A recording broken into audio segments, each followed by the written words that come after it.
আসসালামু আলাইকুম, কেমন আছেন সবাই? আশা করছি ভালো আছেন। Welcome to my channel and another blog. আজকে আসলে আমরা আসছি সুশি খেতে। এটা প্ল্যান করা না, এটা হুট করে যেহেতু আসছি ভাবলাম যে একটু ভিডিও করি, সবার সাথে একটু শেয়ার করি, এই আর কি।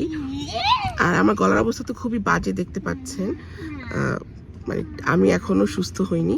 আমার জ্বরটা কমেছে, বাট আমার ঠান্ডা এখনও ভালো হয়নি, খুবই বাজে অবস্থা। আর এখানে তো সবসময় মাস্ক পরে বের হতে হয় যেহেতু আমার ঠান্ডা। তো চলেন যাই। আর আমার পুচকু একটা মজার বিষয় হচ্ছে, আমার পুচকু দোকানের লগো দেখে বুঝতে পেরেছে যে এটা সুশির দোকান। তো আমরা খুবই অবাক হয়েছি যে তুমি কিভাবে চিনলে। আচ্ছা চলেন, এই যে হামা সুশি, আমরা চলে আসছি। আর একটা ব্যাপার হচ্ছে, ভিতরে গিয়ে কথা বলতে পারবো না, এটা ম্যানারলেস একটা কাজ। সো ভিডিও করবো, পরে ইনভয়েস দিব। এখন হচ্ছে আমরা টেবিল বুক করছি। এখানে হচ্ছে মানুষ হিসেব করে তারপর টেবিল বুক করা লাগে। তো আমরা 3জন মানুষ, তো সেই হিসেবে আমরা টেবিল বুক করছিলাম। আর বুক করার পরে ওরা টোকেন নাম্বার দেয় যে কত নাম্বার টেবিলে, তো সেই নাম্বার অনুযায়ী আমরা টেবিলে চলে যাই। আমার পুচকু খুব এক্সাইটেড যে সে অর্ডার দিবে। তো সে বারবার বলছিল যে আমি এটা দিয়ে অর্ডার দিতে চাই, সে টাচও করে ফেলেছে। অ্যাকচুয়ালি এখানে নোটপ্যাডে আপনার অর্ডার করতে হয়, এখানে আসলে ম্যানুয়ালি কোনো কিছু নাই। খাবার অর্ডার করার আগে আমরা জাস্ট একজনকে ডেকে এনে মানে এনশিওর করছিলাম যে আমরা কী টাইপের খাবার চাচ্ছি। মানে আমরা যেহেতু মুসলিম, আমাদেরকে যাতে সেই হিসেবেই সার্ভ করা হয়, মানে হচ্ছে কোনো মিট কাটা হয় ওই ছুরি দিয়ে, যাতে আমাদের ফিশটা ওরা না কাটে। এটা কনফার্ম করে তারপর আমরা অর্ডার করছিলাম আর কি। এই যে অর্ডার করা শুরু হয়েছে, এবং আমি অনেক সুশি পছন্দ করি, বলতে পারেন যে আমি সুশি ডাই হার্ট ফ্যান। আপনার এখানে আরেকটা সুবিধা হচ্ছে যে আপনি চাইলে এই সুশি শপে আপনার মেনুটা যেখানে আপনি অর্ডার করবেন সেটা আপনি ইংলিশে করে ফেলতে পারবেন। মানে এটা আমার জন্য সুবিধা, যেহেতু আমি জাপানিজ তেমন একটা পারি না, তেমন একটা কি আমি আসলে জাপানিজ বলতেই পারি না। তো আমি অর্ডার করছিলাম। এই যে আমাদের সুশি চলে এসেছে। মানে এখানে হচ্ছে সবই আপনার ইলেকট্রনিক বেসড, আপনার কষ্ট করে যা লাগবে না, কারোর আশা লাগবে না। জাস্ট আপনি অর্ডার প্রেস করবেন আর আপনার বিলটে অর্ডার চলে আসবে। এটা আমার কাছে প্রথম খুবই ইউনিক মনে হয়েছিল, মানে খুবই অবাক হয়েছিলাম প্রথম যেদিন আমি গিয়েছি, যে ভাবতাম যে আল্লাহ এরকমও হয়। আর এখন এটা অভ্যাস হয়ে গেছে। তারপর আর কি, এত এত সুশি দেখে মাথা তো আর ঠিক থাকে না, আমি খাওয়া শুরু করে দিয়েছি। আল্লাহ, আমি তো কথাই বলতে পারছি না এখন। আমার মনে হয় এখন একটু বিরতিতে যাওয়া উচিত। এই যে আমাদের সুশি, এটা হচ্ছে আমাদের প্রথম ধাপের সুশি। আর বস এই যে সুশি খাচ্ছেন। বস অবশ্য চপস্টিক দিয়ে খেতে পারেন, আমি চপস্টিক দিয়ে পারি না, তো আমার জন্য স্পুন আর ফোর্কই ছিল।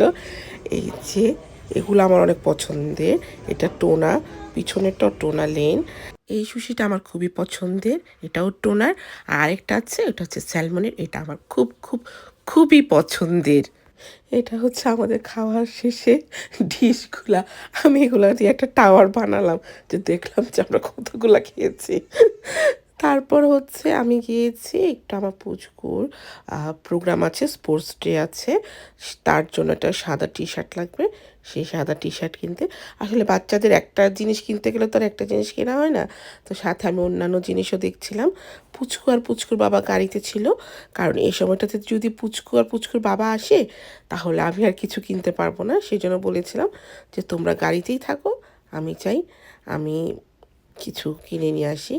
আর এই দোকান থেকে জিনিস কেনার আরেকটা কারণ হচ্ছে, এখানকার ম্যাক্সিমাম জিনিসই আপনার মেড ইন বাংলাদেশ। যেহেতু আমার দেশের প্রোডাক্ট, সো আমি এখান থেকে কিনতেই খুব পছন্দ করি এবং আমি কিনিও। এই যে ধরেন আপনাদেরকে দেখাচ্ছি, এই কাপড়টার ট্যাগের পিছনে লেখা আছে যে মেড ইন বাংলাদেশু, এখানে এভাবে উচ্চারণ করে। তো এখানকার অ্যাড্রেসও দেওয়া আছে কোথা থেকে এটা আনা। তো যেহেতু বাংলাদেশের প্রোডাক্ট, বুঝতেই পারেন কিনছি আর খুব গর্ববোধ করছি যে আমার দেশের প্রোডাক্ট কিনেছি। এবং আরেকটা জিনিস কি, আমাদের দেশের কাপড় কিন্তু অনেক ভালো।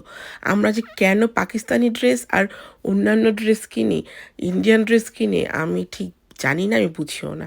আমি এবারও যে দেশে গিয়েছি, আমি কিন্তু সব আমাদের দেশের কাপড় কিনেছি, কোনো পাকিস্তানি কাপড় না, কোনো ইন্ডিয়ান কাপড় না।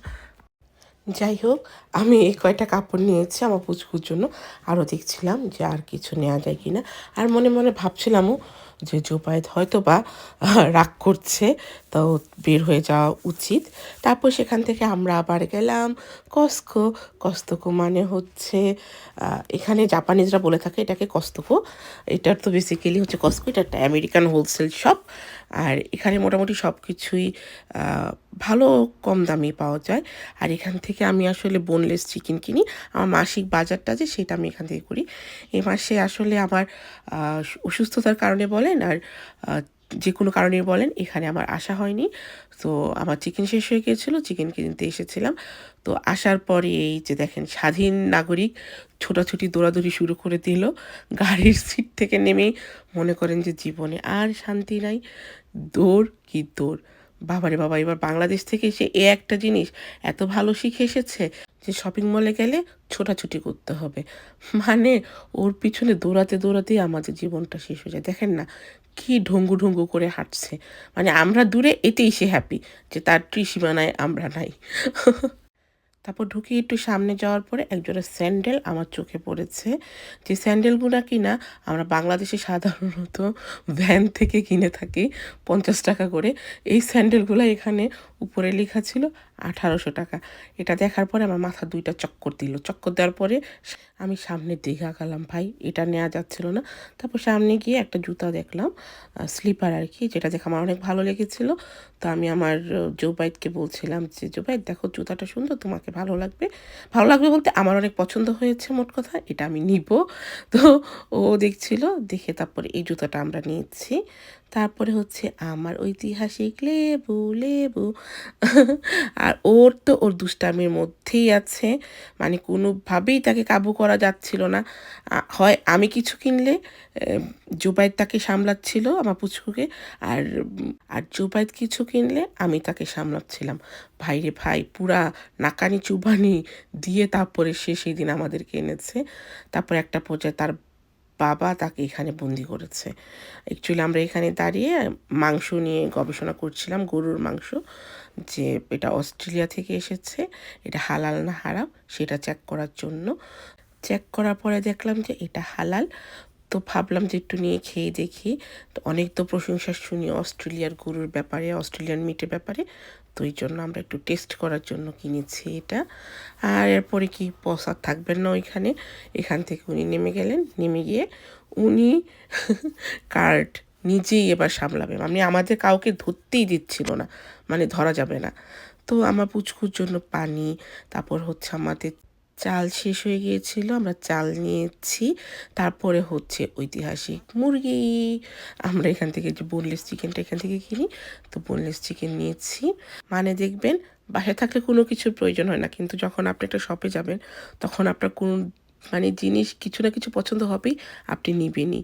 তো যাই হোক, সব বাজার টাজার করা শেষে আমরা বাসায় রওনা করেছি। বাসায় চলে যাব, আর কোথাও যাচ্ছি না, আজকে এখানেই শেষ। আর আপনারা সবাই প্লিজ আমার গলার জন্য আমাকে কনসিডার করবেন। আমার শরীর এখনও ভালো হয়নি, আমি এখন পর্যন্ত হচ্ছে ট্রিটমেন্টের আন্ডারে আছি। মানে হচ্ছে আমার এত পরিমাণে ঠান্ডা লেগেছে, এটা সহজে যাচ্ছে না। আমি এখনও অনেক সিক। আপনারা প্লিজ সবাই আমার জন্য একটু দোয়া করবেন, যাতে আল্লাহ আমার উপর একটু রহম করে, দয়া করে। আমি যে আজকে এই ব্লগটা দিয়েছি, আমাকে অনেকবার এর মধ্যে গরম পানি খেতে হয়েছে। আমার এক এক জায়গায় ভোকাল এক এক রকমের, কারণ হচ্ছে কখনো একদম বসে যাচ্ছিল, আমি কথা বলতে পারছিলাম না, কখনো আবার ঠিক হচ্ছিল, হালকা হালকা কথা বলতে পারছিলাম। তো এই সব কিছু মিলিয়ে আমার আজকের এই ব্লগটা করা। দোয়া করবেন আর কি সবাই, এছাড়া আমার আর কিছু চাওয়ার নাই আপাতত। আপনারা সবাই ভালো থাকবেন, সুস্থ থাকবেন, আমাদের জন্য দোয়া করবেন। আপনারা আপনাদের পরিবারকে সময় দেন, আর হচ্ছে মা বাবার প্রতি খেয়াল রাখবেন, আমাদের জন্য অনেক অনেক দোয়া করবেন। আসসালামু আলাইকুম।